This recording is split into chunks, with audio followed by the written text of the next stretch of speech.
Halo semuanya, Sawadee-krap. Selamat datang kembali di segmen analisa. Kembali kita update terkait dengan perkembangan terbaru dari meninggalnya satu keluarga di Kalideres, Jakarta Barat. Dengan berbagai temuan yang sudah kita bahas di video-video sebelumnya, bisa kita simpulkan sementara bahwa untuk motif mengenai kelaparan dari keempat korban tersebut sudah mulai disingkirkan. Begitupun juga sama keterangan dari penyidik. Walaupun ada temuan dikatakan di sini bahwa tidak ditemukan bekas makanan di lambung para korban, serta juga ada pengecilan otot-otot yang merupakan indikasi mereka tidak ternutrisi, tidak makan dan minum dalam waktu yang lama, tetapi ini bisa menjadi menjurus ke hal lainnya, bukan karena mereka kelaparan atau yang berhubungan dengan kemiskinan, tetapi lebih menjurus adalah mengenai pembunuhan.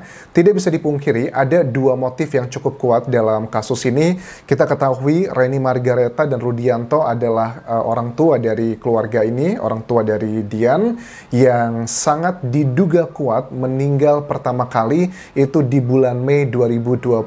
Sementara kan dari keempat korban ini baru ditemukan oleh warga sekitar, itu sekitar di 10 November 2022, jaraknya adalah 6 bulan.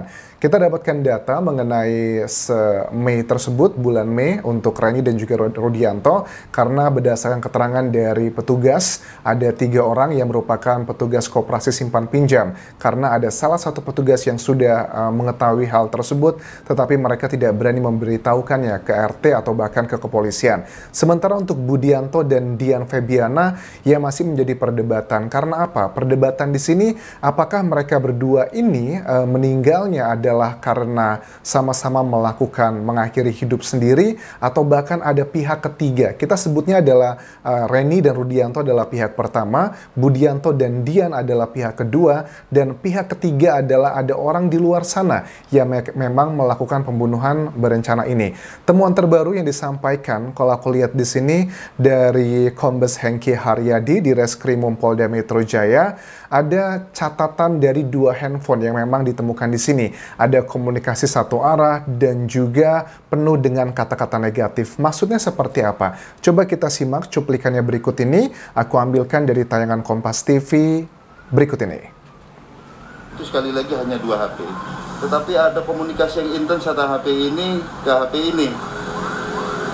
Ini intens dan satu arah, tidak dibalas ya. Nah, jadi kalau menurut Kombes Hengki Haryadi, komunikasi HP ini, kalau aku baca dari bahasa tubuh beliau mengatakan dari HP ini menuju ke HP ini. Artinya adalah kalau aku tangkap di sini komunikasi negatif tersebut terjadi antara Budianto dan juga Dian Febiana. Dugaannya adalah ke situ karena kita bisa merujuk ya kenapa ada komunikasi tersebut. Apakah ini komunikasi yang dimaksudkan adalah 3 bulan terakhir ataukah 6 bulan terakhir? Tapi bisa diduga sangat kuat karena dengan data Reni Margareta meninggal di bulan Mei 2022, artinya antara Budianto dan juga Dian Febiana. Kenapa mereka tidak mau ngobrol secara langsung? Bukankah mereka termasuk keluarga yang dinilai masyarakat adalah tertutup, tidak pernah melakukan interaksi cukup banyak dengan warga sekitar? Mungkin dengan posisi terakhir yang kita ketahui bahwa Dian itu posisi terakhir meninggalnya itu di kamar bersama ibundanya Reni Margareta, sementara sang paman Budianto Gunawan posisinya berada di ruang tengah.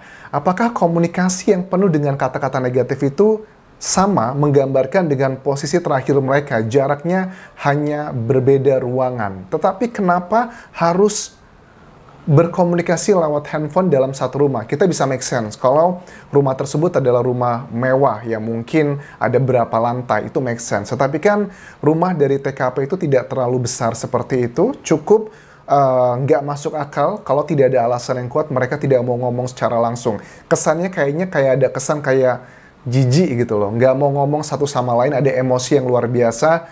Walaupun disampaikan dari Reskrimum Polda Metro Jaya penuh kata-kata negatif, tetapi masih ada katanya di sini kata-kata yang berpendidikan, diselipkan juga dengan bahasa Inggris. Ini adalah keterangan beliau di sini. Suara dan isinya adalah emosi negatif. Ini secara psikologis juga akan diteliti kira-kira apa latar belakang daripada korban-korban ini, ya, ataupun jenazah yang ada di TKP. Ya, Tapi yang jelas bagaimana yang kami sampaikan kemarin, ini kata-katanya sangat terlihat bahwa ini sangat berpendidikan. Kata-katanya terlihat sangat berpendidikan. Ya, di selatan ada bahasa Inggris. Ada bahasa Inggrisnya juga. Terus juga penuh dengan emosi negatif. Nah, untuk menganalisa dari keterangan ini di Reskrimum Polda Metro Jaya, kita bisa melihat adalah waktunya. Waktunya itu kapan? Kata-kata emosi negatif itu kontennya apa? Kemudian juga dengan waktunya itu kapan? Karena dengan mengetahui timeline dikirimnya kapan, itu bisa mengidentifikasi siapa yang mengirimkan pesan tersebut dan siapa yang dikirimkan. Karena dengan ada 2 handphone yang dikatakan juga dari penyidik bahwa satu keluarga ini memang hanya memiliki 2 handphone. Jadi 2 orang itu memakai 1 handphone. Ada ditemukan juga data peduli lindungi juga ada di sana. Well, ini menjadi salah satu teka-teki yang menarik untuk dipecahkan. Komunikasi intens dari satu HP ke HP yang lainnya. Kalau aku tangkap ya dengan kata-kata Kombes Hengki Haryadi, ada kata-kata bahasa Inggris, kesannya adalah berpendidikan. Kemungkinan besar menurut aku yang mengirim pesan itu adalah Dian Febiana Apsari Dewi usia 42 tahun untuk ke Budianto Gunawan, pamannya 69 tahun. Logikanya kenapa? Kok aku bisa berpikir seperti itu? Kesannya kata-katanya ada berpendidikan dan bahasa Inggrisnya. Aku asumsikan bahwa Dian yang lebih muda mungkin lebih tereksploit dengan bahasa asing lebih tinggi dibandingkan Budianto Gunawan, kan sudah kakek-kakek, udah 69 tahun. Lantas kenapa Dian Febiana memberikan emosi negatif, kata-kata yang sangat mengesalkan, dan Budianto Gunawan tidak meresponnya, membiarkan begitu saja? Nah, ini ada banyak nih teman-teman yang komentar di video-video sebelumnya mengenai pembahasan keluarga Kalideres ini. Ada yang bilang masalah asmara. Ya memang pada umumnya pembunuhan itu kalau kita lihat ya di berbagai negara, pada umumnya adalah berhubungan dengan sakit hati. Sakit hati ini bisa disebabkan karena masalah harta, asmara, ataupun juga tahta. Kalau tahta sudah bisa dipastikan itu tidak mungkin karena mereka tidak memiliki jabatan apapun, tidak berebutan tahta apapun. Sementara kalau harta, kenapa kalau harta justru mereka juga menjadi korban, meninggal dunia? Asmara. Apakah ini asmara yang menjadi kalian juga komentar?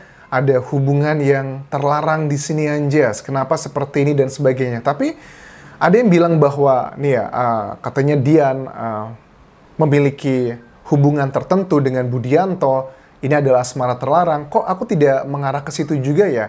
Katanya orang tuanya tidak menyetujui ke situ juga. Kok justru tidak ada petunjuk yang mengarah ke sana. Tetapi kalau aku lihat di sini teman-teman, Reni Margareta, Rudianto, kemungkinan besar mereka berdua ini meninggal dunia sudah diketahui oleh Dian. Tetapi apakah Dian ini adalah pelakunya?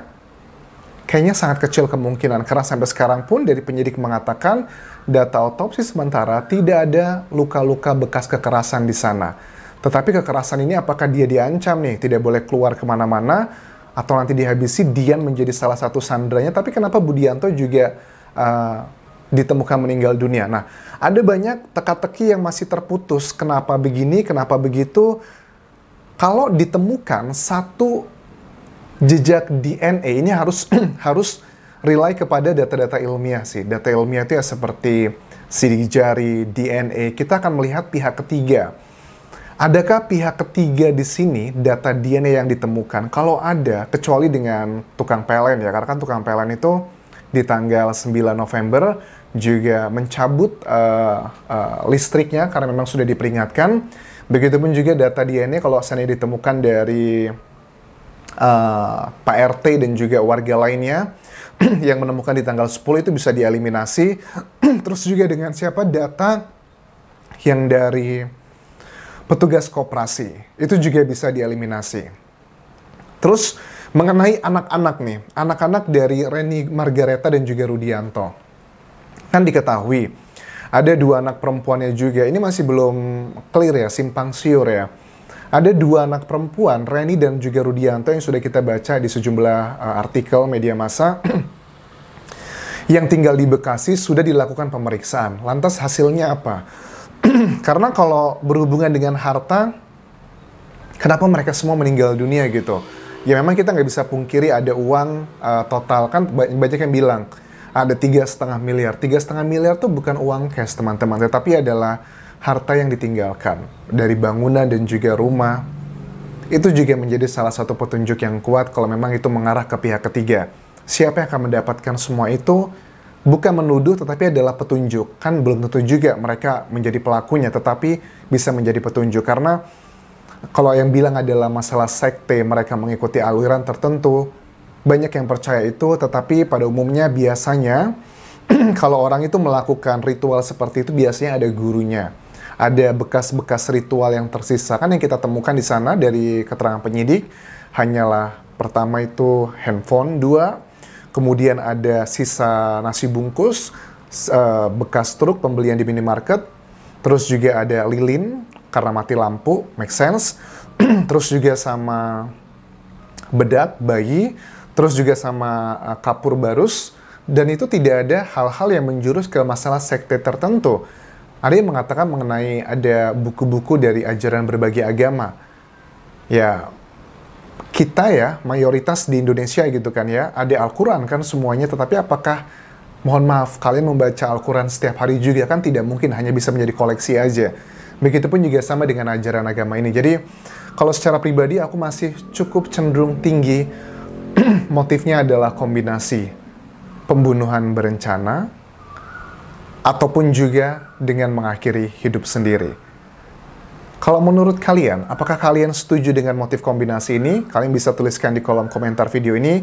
Karena sudah tanggal 10 itu ditemukan, sekarang sudah tanggal 26 November, kita bahas video ini. Artinya sudah lebih dari setengah bulan teman-teman. Penyidik belum menemukan titik terang yang lebih detail apa sebenarnya penyebab dari meninggalnya keempat orang tersebut. Walaupun sudah ada beberapa data beberapa motif yang tereliminasi. Terus juga dari catatan handphone tersebut juga ada data yang menunjukkan penjualan komunikasi dengan pembeli elektronik dari barang-barang yang dijual di keluarga ini. Ada kata-kata yang disampaikan bahwa barang-barang tersebut sudah disiapkan, tinggal diambil saja.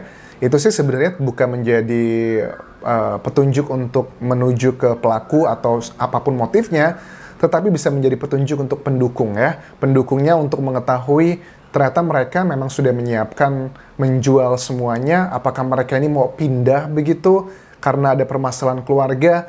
Menurut aku yang akan menjadi petunjuk sangat kuat adalah kata-kata, data-data kualitatif yang berasal dari handphone tersebut. Apa kata-kata yang disampaikan dugaannya adalah oleh Dian, karena ada kata-kata bahasa Inggrisnya, cenderungnya terpelajar, ke Budianto Gunawan.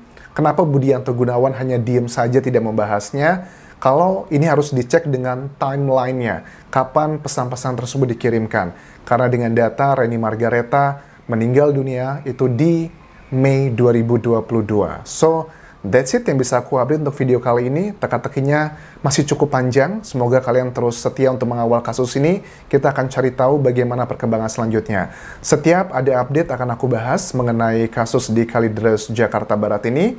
Terima kasih sudah menonton. Tinggalkan like dan juga komen. Serta subscribe channel YouTube ini, juga follow Instagram dan Facebook pageku Dian Jasa Semara. Kabun kerap semuanya. Bye-bye.